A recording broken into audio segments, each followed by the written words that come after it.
Welcome back to Real Estate Investing with Alex Deacon. I am Adam, and I am here with Alex Deacon himself, the main man, the myth, the legend. Alex, how are we doing today, sir? Hey, I am Alex Deacon, and the man, the myth, the legend is doing just fine. So today, now that we're creeping up on our 17th hour of programming for everybody out there. Wow. Yeah, crazy, right? Yeah. So right now, we've never covered short sales. So why don't we do a little short podcast here On short sales. about short sales? Wow. Boom, boom. Ba-doom-tsh. Okay. So short sale. What is a short sale, Adam? You know what? From what I understand, is a short sale in essence is a position where you can't sell a house for what you owe on it. Yeah, that's a good way to put it, for sure. Okay. So And that's pretty much it. in its most rudimentary form. Yeah. And this was really prevalent in a lot of other parts of the country. Like, for example, anything on like beachfront was going crazy as far as price wise. Like double, triple, quadruple in value in 4 years is just insane. So when the market crashed in 2008, short sales were like very prevalent in those areas. And of course other markets, I mean like Las Vegas, and I'm sure a lot of areas in California, and here in Pittsburgh we didn't feel that because we never had that massive appreciation. You know, we had just average appreciation 3% a year, and so we never really felt a huge hit. So short sales here are not nearly as common as they are That was in other parts of the country. Yeah. So I just answered a question on the forum today about a short sale, and that's what I thought we'd talk about it. So the question was, the guy was buying a property from an owner, and they had to do a short sale because what the owner's balance on the property was greater than actually what the property's worth.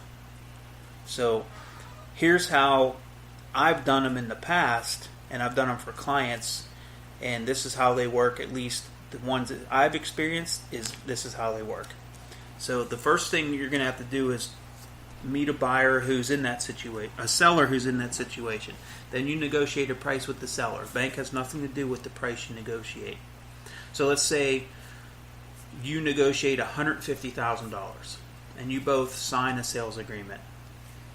The next thing the bank's going to want is they're going to want to see the property. The first thing they're going to want is see it listed with an agent. So you legitimately have to find an agent who's willing to list it. Okay.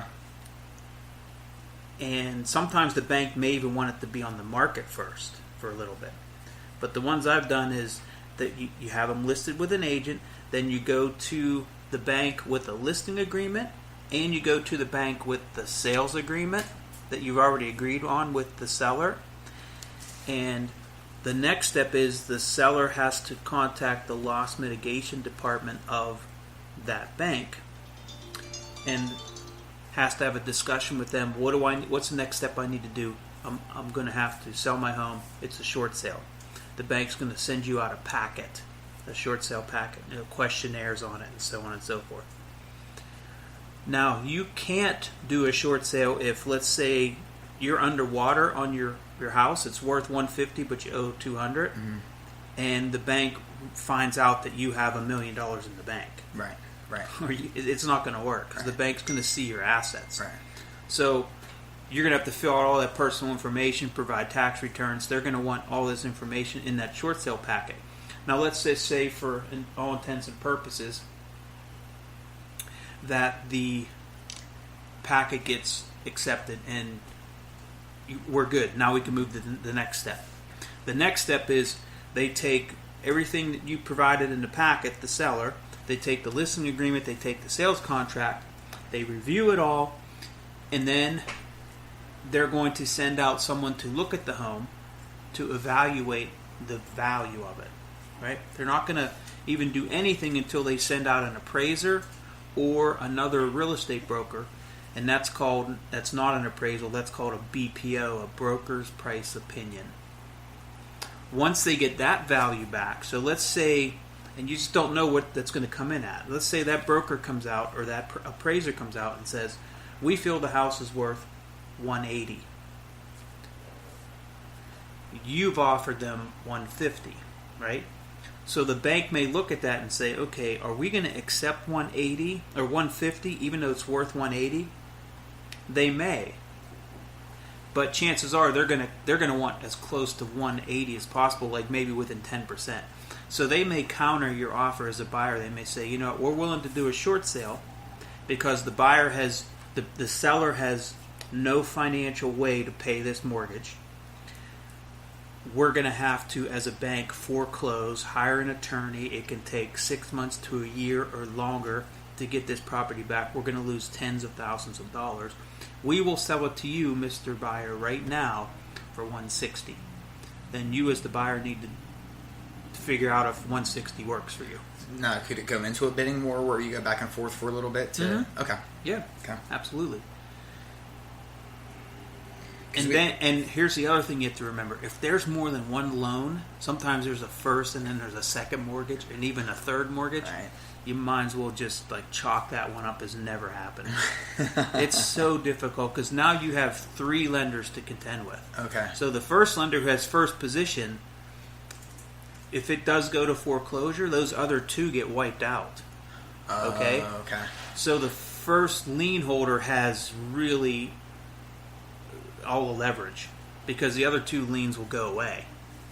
So when there's more than you have to remember, when there's more than one lien on the property, you might as well just move on to the next. Because otherwise it gets too messy. So there's a primary, secondary, then it just kind of. So let me step back. Let me explain this too. Maybe before you even, after you sign the sales agreement and tie up the property, maybe the next thing you want to do as a buyer is just have your attorney do a quick $100 or $150 title search and see if there's any other liens on the property. Because you might find there's second and third mortgage, and you might realize that, okay, this is definitely not worth expending the time and energy. Let me just move on. And that's pretty much how it works. So you either negotiate with the bank, or they're just unrealistic, and they're like, you know, we want 180, that's all we're going to accept. You walk away, the bank has to foreclose, and you go on to the next deal. That's pretty much how a short sale will work. Okay. I mean, there's a lot of little steps in between, but those are the major points. They're not like the funnest thing to do. I find that they don't work a lot because the number that you need to get the property for as an investor is much lower than what makes sense to the bank. So sometimes it's really hard to come together to find that perfect storm where the bank's willing to accept the number that makes sense and the deal can be consummated and you can close. And is that because of the market we're in Pittsburgh, because we're so stable and where, you know, because you said this is a little more common in like beachfront areas, maybe more touristy type of spots. Is this something that it does work a little better in those areas, or is it still kind of something you'd want to stray away from? It's just more common because of property values. Yeah, I would never turn down a potential short sale. I just know the hurdles ahead of me, and I'm not expecting it to close, to be honest. Gotcha. So if a short sale presents itself, sure, give it a shot, but just know that there's a lot of paperwork and a lot of time. It could go 3, 4, 5, 6 months before you ever close, if it closes at all. So there's a lot of hoops to jump through, basically, just for almost a short term. Is this almost the instant gratification style sale? You know, because we always talk about how, you know, it's better to play the long game sometimes, you know, patience. Do you see people going with a short sale? When it's presented to them, can this be a little more instant gratification versus, you know, waiting out 5 years, you know, 6 months versus 5 years? It won't be the same payoff, obviously, but... No, it's not. It's neither. Okay. It's not instant gratification nor the other where you have to wait it out. That depends on the deal itself. Gotcha. Okay. So, I hope that helps. Ooh, did you hear that? Got a visitor. What was that? Yeah, it's haunted up here. Uh-oh. Yeah. So, the ghosts of real estate past. Back to the topic. I hope this helps everybody at least get their general arms wrapped around what a short sale entails. And I guess if you need any assistance on that, you can always email me, alex@alexdeacon.com. Find you on Facebook. Yeah, happy to help. And you can go to our website, dhrea.com, and let me know. Yeah, and you know what? You can find Alex on Twitter at Alex Deacon712. He's on Facebook. Find Alex Deacon Real Estate Workshops.